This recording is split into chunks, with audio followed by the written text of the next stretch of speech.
बिस्मिल्लाहिर्रहमानिर्रहीम।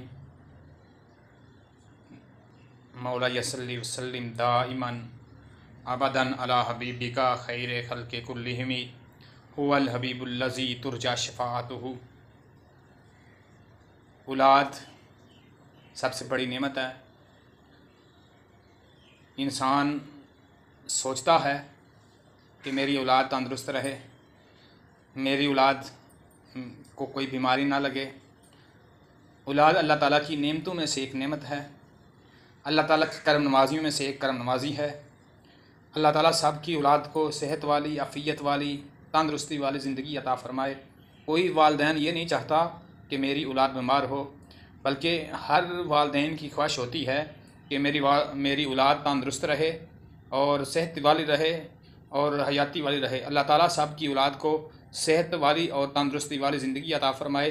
मैं आज नया पैगाम आपके सामने लेके आया हूँ कि वो औलाद पे नज़र पड़े तो कौन सी दुआ पढ़ें जिनकी वजह से औलाद कभी बीमार ना हो। तो आपकी खिदमत में एक वीडियो लेके आया हूँ, तो आओ मैं वीडियो की तरफ आता हूँ। मेरा पहले चैनल को सब्सक्राइब भी कर लें और इस वीडियो को लाइक भी करें। अगर पसंद आए तो दूसरे लोगों तक शेयर करें ताकि आओ मैं पैगाम की तरफ आता हूँ कि औलाद पे जब भी नज़र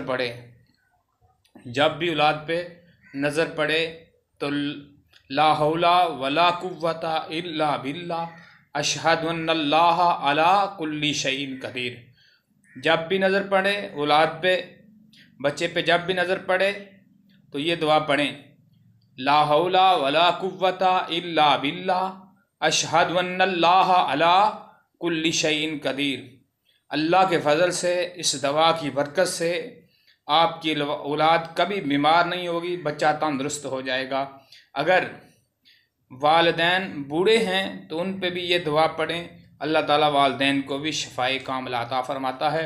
अल्लाह ताला से दुआ गो हूँ कि अल्लाह ताला हम सब को अमल करने की तौफीक अता फ़रमाए और इसी तरह नए पैगाम सुनने की तौफीक अता फ़रमाए।